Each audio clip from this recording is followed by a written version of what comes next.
Hello. Feeling a little better today. But while I was laying in bed trying to rest, I was also reflecting on some of the things I've read. So this is a book by Donald Rumsfeld, his memoir. I found it in a bookstore for $1 a few weeks ago, picked it up, and read about it because apparently he was Secretary of Defense during and right after 9/11. And I was in school during that time, so I've heard the name, I think, but I don't know who he is. I don't know what he does. I know nothing about him, except that he was a Republican person, some sort. My mother wasn't a fan of him.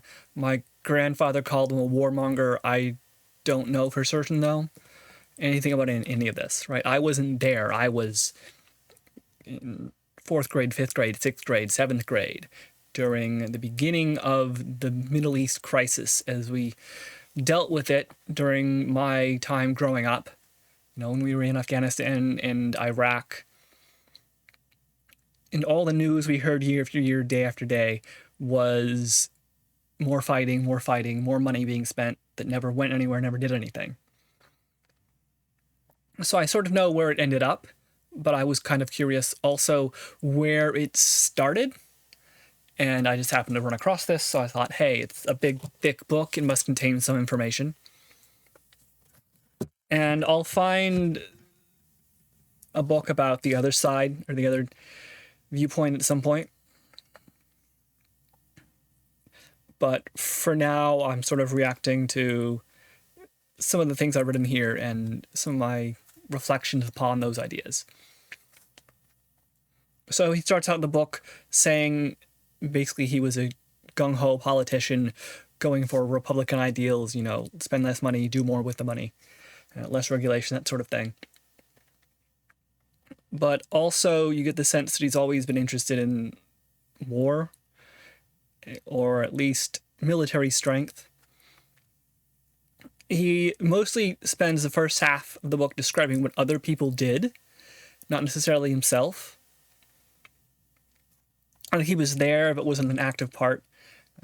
It's sort of obvious that as a politician, he is shining himself up a bit. He's buffing out the rough spots. And he's not angry, he has disagreements. He's not insulted, he's disappointed. He's not going to say negative things about this person in power, that person in power so much. His opponents aren't wrong, they're mistaken, that sort of bit, where he's taking a light touch here. As we move on, though, apparently he was up there like the Ford and the Reagan administrations, I believe. I read this a few weeks ago, so I'm sort of going off the top of my head.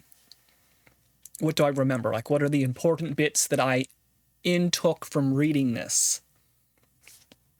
And it starts to become slightly interesting after he leaves politics the first time, because he goes and I looked it up, a company called Searle. He was the CEO of that he ran. And in the book, I specifically remember a few things. The two main ones, the three main ones, I suppose, are that at first it wasn't doing so well. And there was FDA approval over some sort of drug they needed that they couldn't get, and then they got it after he was elected was put in CEO, which I thought was a little interesting. It wasn't really clear why the Food and Drug Administration changed their minds, and then apparently I think they changed it back. They forbid it again, and then allowed it again, and it was I was like, there must be something else going on here. The second is that after he left, it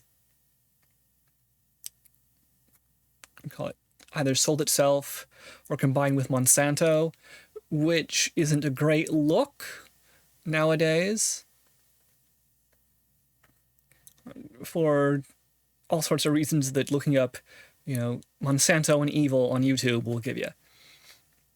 The third bit is that the way he wrote about his time in the company, he seemed very, very proud of the fact that he made a lot of stockholders money. It wasn't about making life better for the average person. It wasn't about making it better for the workers. It wasn't even about making it better for himself.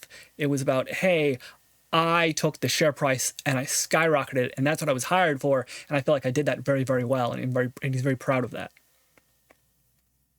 Which I can understand, but it also is a bit of the opposite to how I wish a CEO would act, given that I'm not rich and don't own a bunch of stock. I'd be one of the workers in this situation. I'd be one of the consumers of whatever they're making.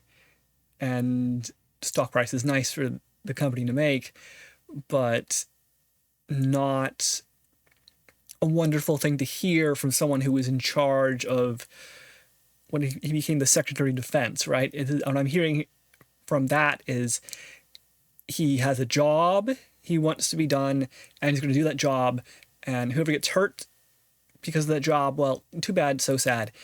That's wasn't what he was hired for. That's not what he's here for. He is here for, Secretary of Defense, the defense of the country. And as we get into that, he seems to talk a lot about America being strong everywhere, right? And that obviously is a mistake. We know that can't happen.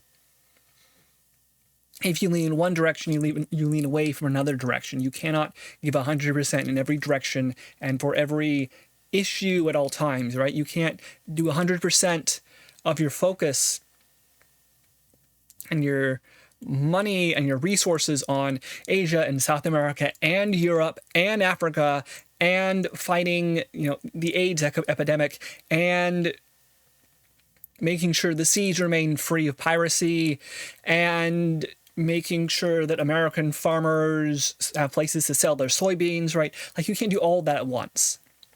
You can do many of those things at once, but when you exercise power like that, you are weaker somewhere else, and you might not realize it, but that's kind of the sense I got, is that he didn't realize that focusing his energy is something he has to do.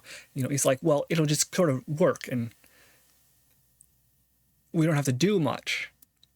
We don't have to be active, was the sense I got. We just have to continue with our ideals, and the world will fall in place around that. Of course, that didn't happen, as we well know. And as we get into 9/11, the event takes place, he reacts to it, and it starts to become kind of interesting because I can see why we got into trouble in Afghanistan and Iraq. I can see immediately the issues that arise. Right. So 9/11 happens, and then there's this big gathering of the high muckety-mucks in the Bush administration who are of the belief that they need to go and attack the Taliban in Afghanistan right now, immediately, because if they wait too long, then American vigor, American focus on this tragedy, American will to do something militarily across the planet will fade. So they have to move now. They have to act now. They have to have an effect immediately. And yet, at the same time, it says nobody thought Afghanistan was going to be a problem. We didn't have any intelligence assets there. Didn't have any plan for invading. So they pull it up on the fly. He's like, we made the whole plan in 2 weeks, and it worked out. Right? They snuck, what was it? Like special forces into the area to give support to the Northern Alliance, I think it was, who were already fighting the Taliban, already arrayed against them in Afghanistan. And it turned out all they needed, from what I can read of this, right? I should probably look at the actual reports of how battles went. But from what I get from this book is they needed a few special forces on the ground, some targeted missile strikes, and they overran the Taliban, walked into Kabul faster than anyone thought they would. then took it over, and then something kind of interesting happened. Like, there wasn't a problem, there wasn't a struggle. They were in charge, everything was calm and seemed to be moving forward without problems, at least from what the book is saying. Right? It's like, well, we were watching it, but we mostly stayed away from meddling in, like, Afghanistan. And of course, that isn't what we heard, right? That isn't how it turned out. It eventually resulted in he names Hamid Karzai, particularly, as someone who was in charge. And we know he ended up becoming president of Afghanistan, I believe, for a while.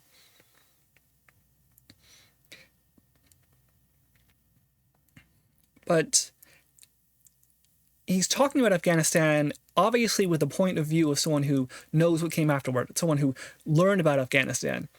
You know, he mentions over and over again, like, okay, there were these different groups, like the Northern Alliance was like these 4 different groups, and then there was a southern group that was a different tribe, and there was another tribe that was like half in Pakistan, half outside of Pakistan, and the only access we had militarily was like a bit along the seacoast and through one of the Kazakhstan, Uzbekistan, something, whatever is right north of Afghanistan. We had to go through them, so we had to do things that made those people happy and the Russians happy, because it was a Russian military base and they had a lot of influence there. And we could barely get in with supplies and like stuff like that. This story, as I recounted, is a bit confused, but the important part is to think that it was a complicated situation, and as he repeatedly says, they knew nothing. Right? They didn't know which side anyone was going to turn. They didn't know the direction anyone was going to go. They had, as far as I can tell, almost no one who actually spoke the language.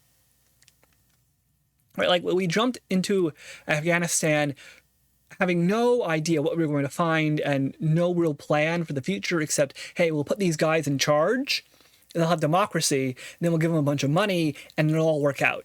You know, forget the terrorists and why the Taliban was put in there in the first place, you know, why the Taliban managed to take over in the first place, and what they represent of the point of view of the people around there. And don't worry about all the tribal battles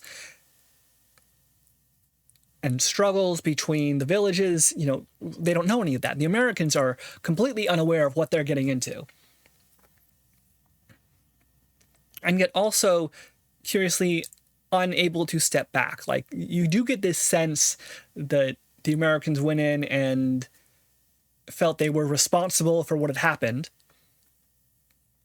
You know, the overthrow of the country's government, and that they needed to be there and help.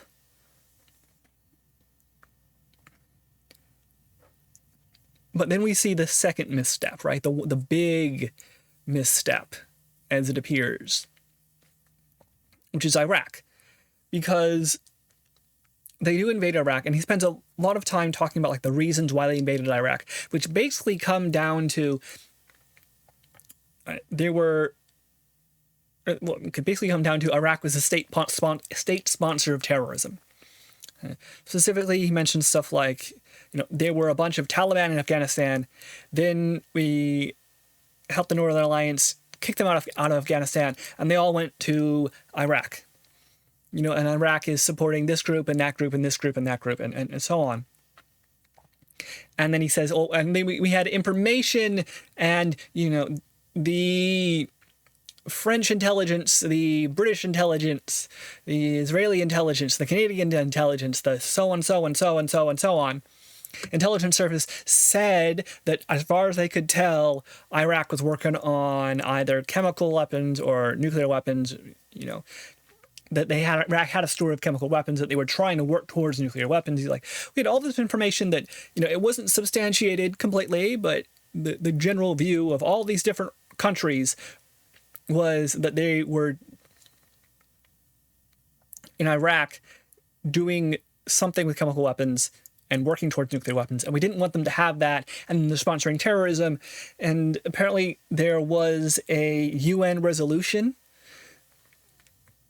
many years ago where Iraq had to, I don't remember exactly what it was, but it was like, allow nuclear inspectors or inspectors of the chemical plants or something like this, or they would be in default and the UN would sanction them. And then these sanctions were sort of applied, but not really. And, the point he's trying to say, or the picture he's trying to paint, is that America is willing to do what the UN is not willing to do.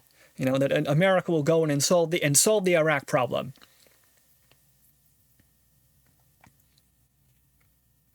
And it is a problem. And look, the French and the Germans and the Slovenians all agree with us that Iraq is a problem, and they kind of wish someone would do something about it, but they don't want to do something themselves because there's benefits that people get out of it, the benefits countries get out of it. Lots of money is coming out of Iraq and going into pockets of people, but it's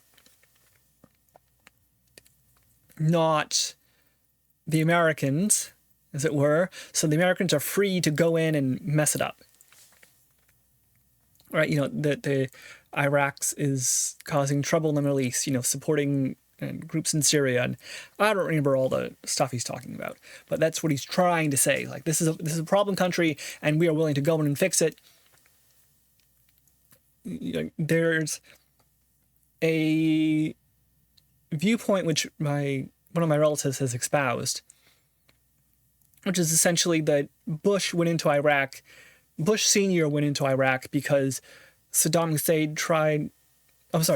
Bush Jr., the younger Bush, went into Iraq, or brought us into Iraq, because the older Bush Sr., was the target of an assassination attempt by Saddam Hussein, who controlled the Iraqi government.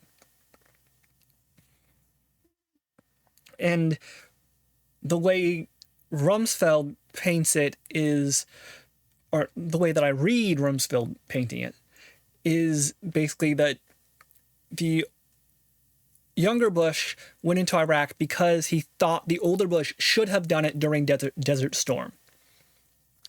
Right? That the viewpoint at the time was, hey, Iraq is causing all these troubles, and then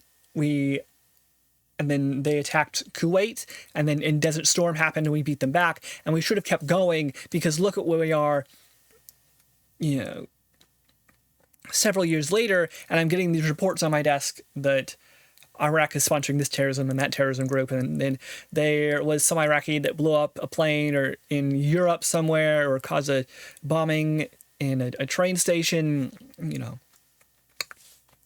I could go through the book and find the specific references of times, but again, this was years ago, and what exactly happened isn't terribly important to me because I wasn't there, or I was young, I didn't notice. It's the vibe, it's the idea. It's like that was in the past, and we know where it ended up, and we can see why we ended up where it ended up, because they apparently went into Iraq again with no plan. Like, there was not the glimmer of an idea about how this would end up, about who would be in charge after we went into Iraq. We blew up, I think he said something like 300, 100, 400, I don't know. We blew up all these bridges and these buildings and these roads as we went in, and the Iraqi government forces, military forces, were trying to surrender, but we moved too fast for them to surrender even, and basically, we destroyed the country. We just obliterated the infrastructure, decapitated the government, and then we were in charge, and we didn't really know what we were going to do, because the entire plan to invade Iraq was drummed up over the span of a few months, right? This wasn't a years-long project where they had experts in the area, in the country, in the history, come in and talk about it with the military planners over the course of, 1 or 2 or 3 years, and then war game it out. No. They just sort of made, I think he said something like 5 plans. They made 5 plans, and the Jr., the president at the time, picked one, and that's the one they went with. It's very off the cuff. It's very, I get the feeling that we're going to beat up these Iraqis no matter what. It doesn't really matter which plan we do. We have enough force. We know we do. And, there's worries about how it's going to end up, but the actual invasion of Iraq is very, not quite nonchalant, but it is not a concern. It's not a worry. It's not like we're going to lose this battle, whatever it is. So they go in, and again, as with Afghanistan, they have almost no interpreters. They have lost the support of many of the UN members for this, which I remember was a point. We went into Iraq without UN support, even though we claimed that we were enforcing a UN resolution. There was also an issue with accessing Iraq because he mentions a vote in Turkey about giving the Americans military access, which they thought was going to go their way, the Americans' way, and then it didn't. So the Americans lost military access through Turkey, which was part of the plan for remaining in Iraq. And there was a worry about that. Eventually it didn't matter because we just blew through the place. And then we were in charge. We found Saddam hiding in a barn somewhere, if I remember correctly. And then what did we do? We, as far as I can tell, sat around on our ass doing nothing for a few years. He talks about this period till about 2005, 2006, I think. And it's mostly filled with power struggles between the State Department and the Department of Defense.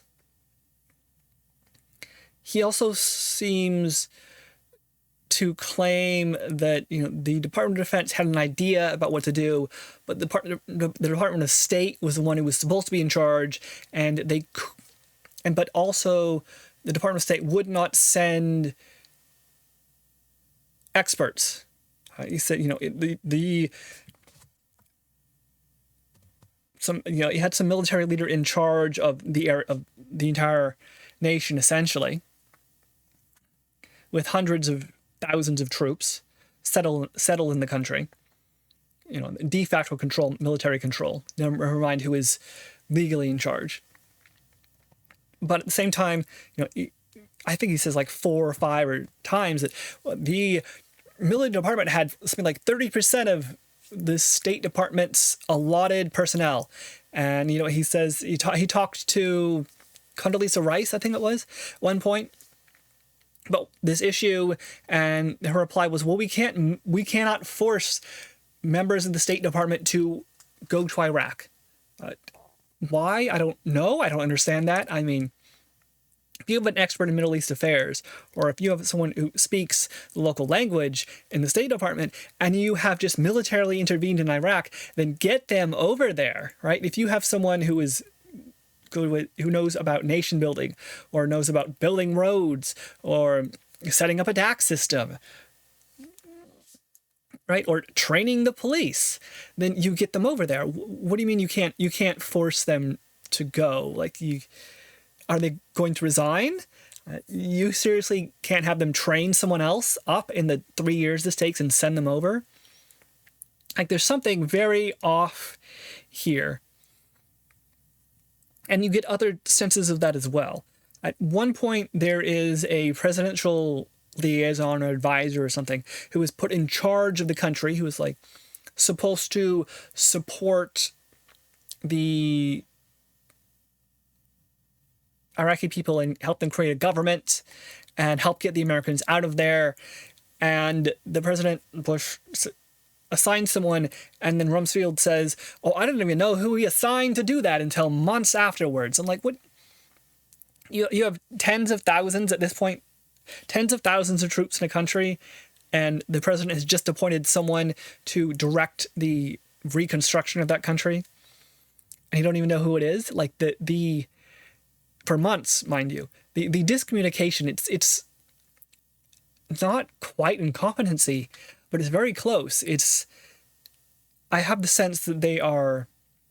Rumsfeld at this point is very involved with the invasion of Iraq and Afghanistan, and then sort of steps back, says, I'm not involved in that anymore. That's not a point of focus for me. I'm focused on, reforming the military into these smaller groups. He mentions that with a point of pride. He took the military from these large contingents to smaller, more mobile groups. So maybe he spent a lot of time on that. Mentions China and dealing with that rise quite often. There's trouble spots over the world. Never mind that I see these trouble spots growing up, right? When I'm growing up, all I hear about in the news is Iraq, Afghanistan, Iraq, Afghanistan, Iraq, Afghanistan. We're still there. We're still fighting. We're still dying. The governments haven't been able to be self-sufficient. And there's lots of reasons for that. We're trying to put democracy in a place that hasn't had democracy before. There's all sorts of ethnic conflicts. It does not help that, for example, in Afghanistan, you have Iran on one side and Pakistan on the other.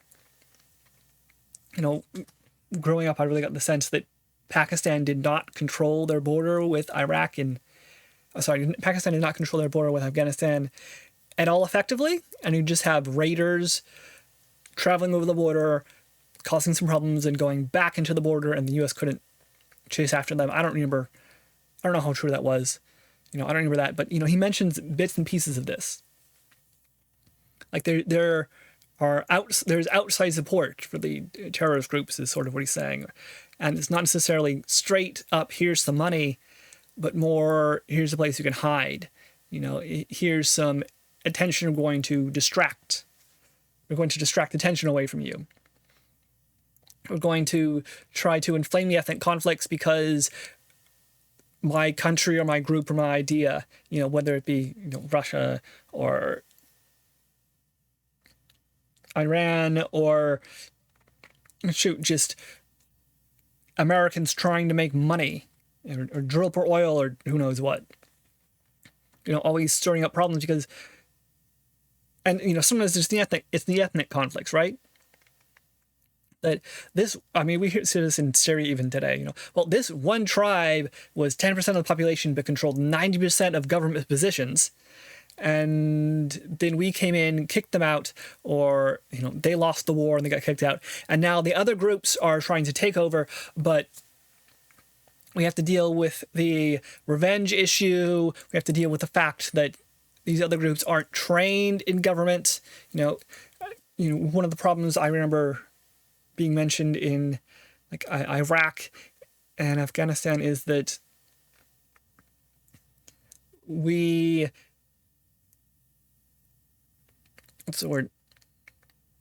dismantled their military and fired all the military people who then had no jobs. We'd also destroyed the industries and the transportation, so there was no jobs. You had to rebuild the entire country from scratch. But you also didn't want to give money to all these military personnel who had previously been lugging around guns and lording over the population. So you have large parts of the country who are essentially disenfranchised, or at least disenfranchised compared to what they were at before we arrived.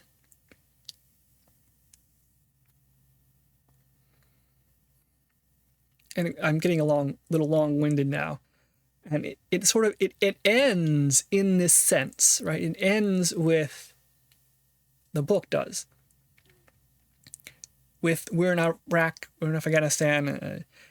Afghanistan is starting to experience problems. The Karzai government is beginning to crack. We're seeing rising violence. In Iraq, there was no plan when we went in for what we would do. There's infighting between the state and the Defense Department over who's in charge.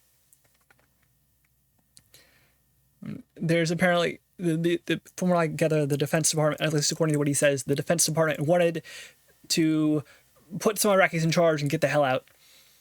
The State Department wanted to take their time, make sure everything was set up right, and slowly pass over political control to a group of Iraqis who they felt were competent and also American allies. And what happened, of course, is the Defense Department didn't put enough people in there, right? Didn't control the country enough. You know, it talks about there are riots in some of the capital cities. And I'm like, what do you mean? You take 100,000 troops, declare martial law, you know, post them on every street corner in the entire city. You move people in. You know, he talks about the police, like the police, the Iraqi police weren't trained, or they couldn't get enough people to train them. I'm like, what else? What else is so pressing, right? What else do you hear in the news? What is causing all the political problems? What else is a danger to the United States at this time? I mean, we went into Iraq because we heard about how it was going to be a danger and cause a problem, and you know the U.S. was threatened, and then it's very much a secondary issue, very much a secondary problem. As far as the Rumsfeld or maybe the Bush government is concerned, that's the sense I have, that Iraq and Afghanistan were done partially because we could. Right? They weren't done carefully. They weren't entered into with a clear understanding of what was going to happen.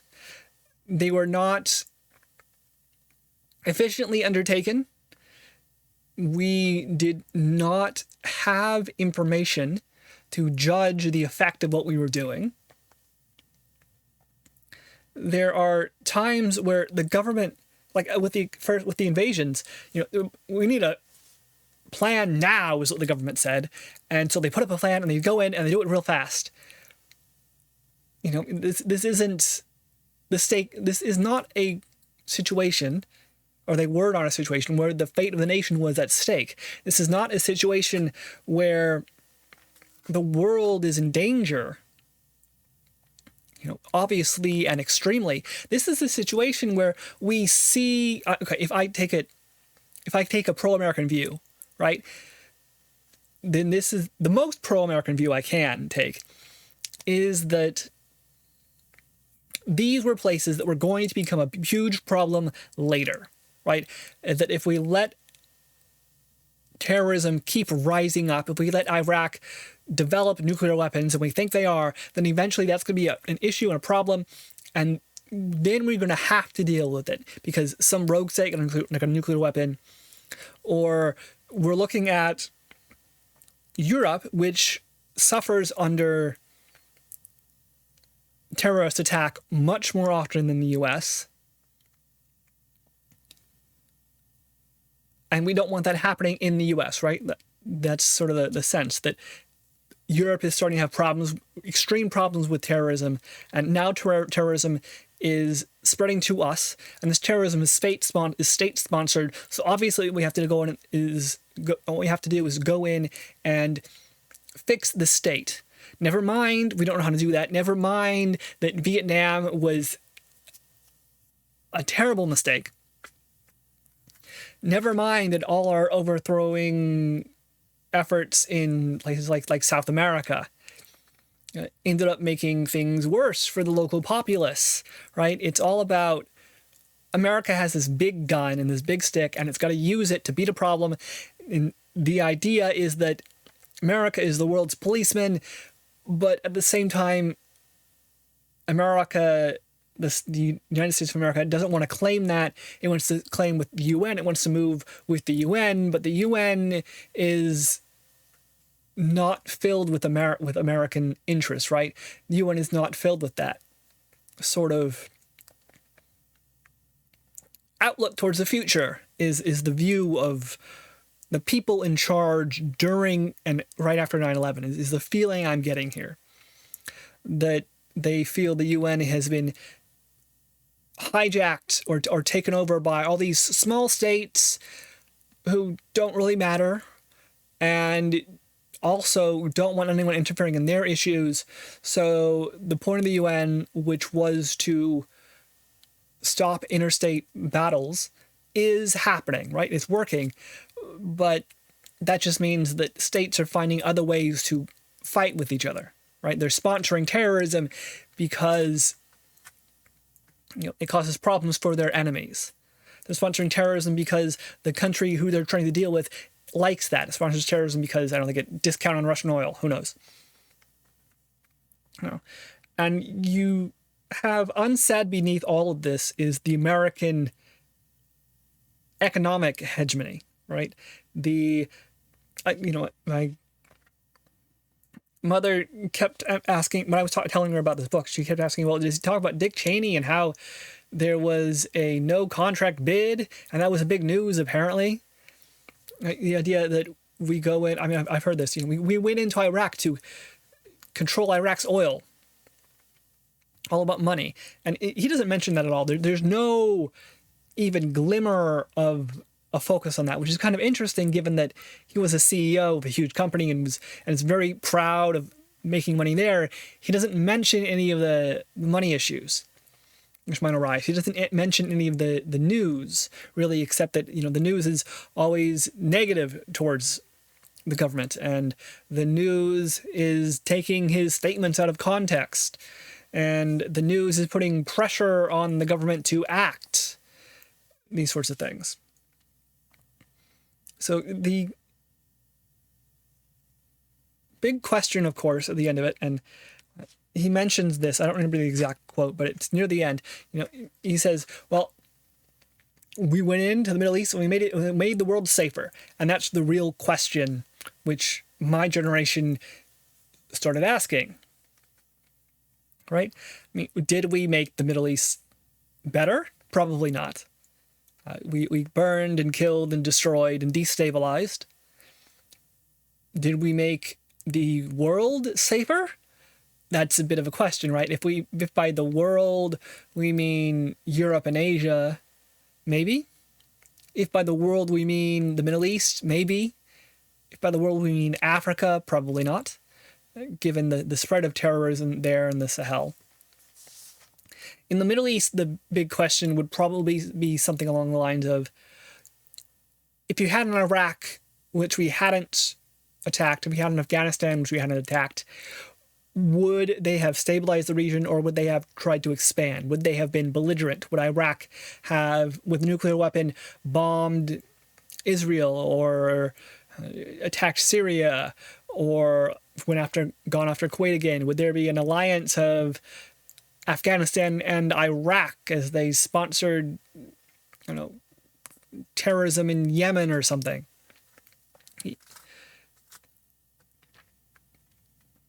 Would the Chinese or the Russians have gained clout and friends in the Middle East if we hadn't been there? And would that have caused problems for us, or would that have been safer than us going in? Could someone else handle the problem? Was there a problem exactly? Why terrorism? Why was terrorism happening?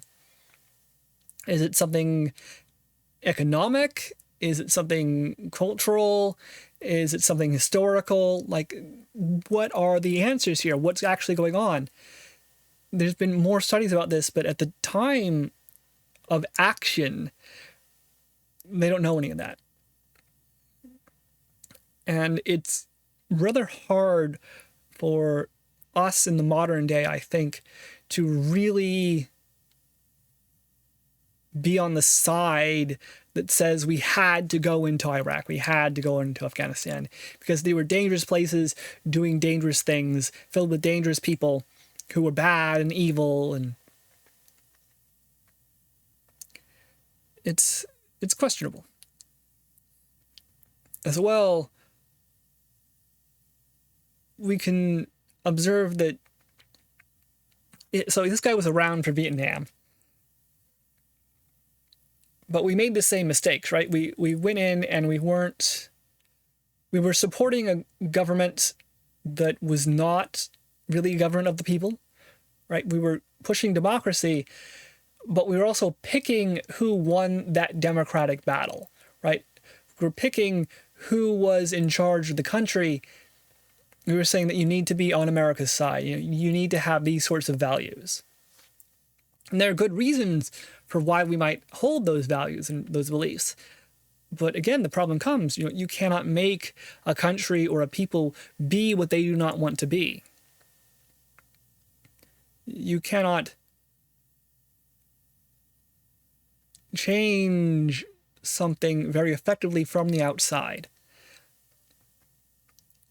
It's a very colonialist outlook, and colonialism worked because the European powers went into places which were, with the exception of China, usually very small, not a lot of population, where they could control a central city-state along the coast and then economically control the rest of the country through that.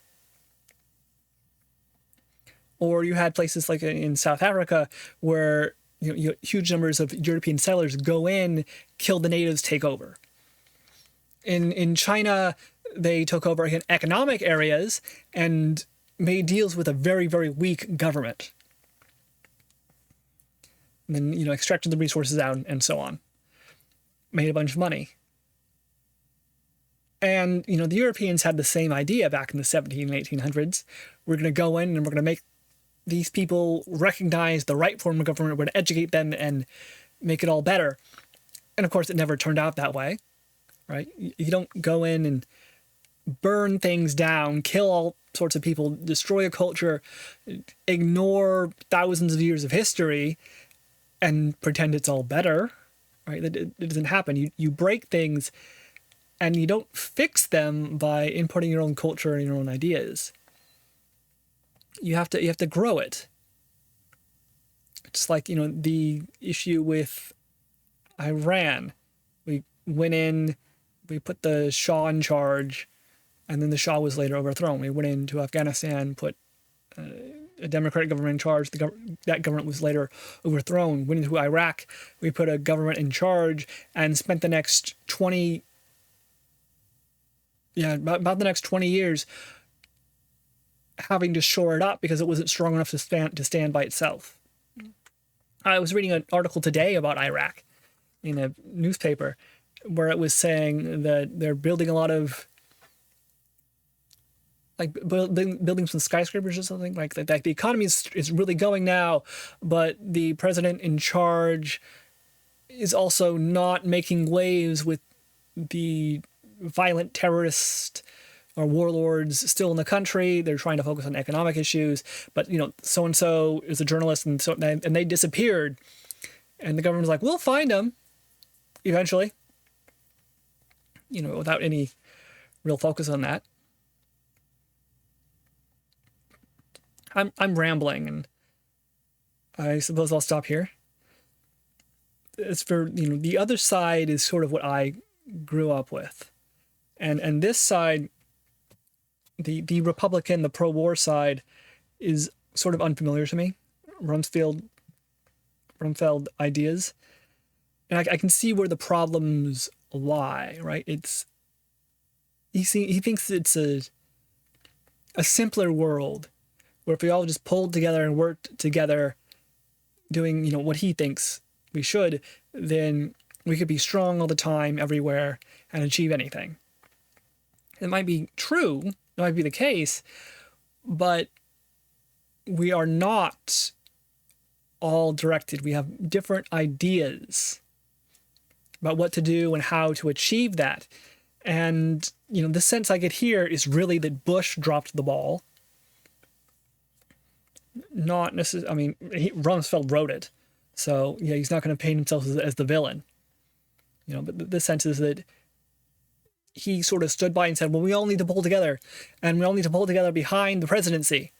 And the presidency did not make them all pull together, did not say, this is the vision, this is what we're doing, I'm in command, I'm in control. Bush didn't do that, is the sense I get. It was just like, Bush is like, hey, you guys know what you're doing, go and do it. And it turned out nobody knew what they were doing because we entered into Iraq and Afghanistan with no idea of how to achieve a functioning pro-American democracy by military force. So the title of the book is Known and Unknown, apparently in reference to a big quote he made. You know, known unknowns and unknown unknowns, and you have to be careful. You know, if you have a known unknown, then you can deal with that, but it's the unknown unknowns that really come back to bite you.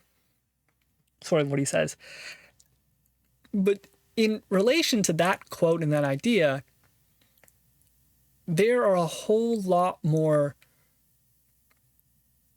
known unknowns that appear to be unknown unknowns because we have not investigated them, because they're in a blind spot of ours. Like, if we sat down for a couple hours and thought about this, if we had someone arguing the opposite point of view, then problems would arise. We'd immediately realize that, hey, we need a plan for what we're going to do. We need an idea, or this issue was obviously going to come up, or I know the intelligence doesn't support us, but we're also, you know, a multi-billion-dollar government entity. Surely we can take one guy or one gal or one group of 3 people, put them together and say, okay, what if things go wrong, right? And we need some basic plans for what if things go wrong, and we can fall back on those. You know, hire some dissident from the area, hire a university professor who probably doesn't want to work for the Department of Defense, but there must be someone who is somewhat of, maybe not necessarily an expert, but has at least been there, speaks the language, knows the history, and you don't get that sense. You get the sense that these are some rich white guys who started out rich or became rich, but at the point of time in which they are in charge, which the government is in charge, it's folk who have very strong points of view, don't like to be thought of as wrong, like to be in charge, are very, very, very convinced of their rightness and their genius, and also have trouble self-reflecting. This is not a book where he changes his entire mind. I mean, he must have been 70 or 80 when he wrote this. And he does go back and he talks about, well, this was a mistake, this was a mistake, and this was a mistake, and so on and so on and so on. But this is obviously a memoir, right? This is a story about what happened, not about what he's going to do in the future. You really get the feeling that this guy feels like his life, not over, but the great efforts of his living existence have finished, and now he's retired and he talks about what he's doing, and he's reflecting on what happens, but he's not self-reflecting, right? He's not changing himself in relation to the events and his decisions. He's sort of defending himself, is what's going on here, is the big sense. This is a very defensive book. And he tries to deflect by blaming the president or the State Department or the news for misrepresenting him. But there are bits and pieces which fall through where it's just rather obvious that he had other things on his mind than 9/11 and its aftermath. So it's kind of strange, the nonchalance with which he and the people around him have acted is a feeling I get, that it's serious, yes, but they are not the ones who suffer the consequences. They aren't the ones dying in the field. They aren't the ones losing their job. They're the people who get called names, who might have an egg thrown at them during a speech where they're paid $10,000 to appear. These are the folk who get cushy jobs after leaving a government office. These are the folk who are self-made, self-directed. They aren't really filled with a sense that they can make mistakes. Or if they did make a mistake, it's something they can correct and fix. Like, it wasn't their central idea and ethos, which was the problem. It was the way they went about doing it, was the activity. So it's interesting reading these memoirs sometimes, especially the political ones, because as you can tell, this book is very political. And it's written by a politician who thinks highly of himself. And I, after reading this book, am not inclined to take the same point of view.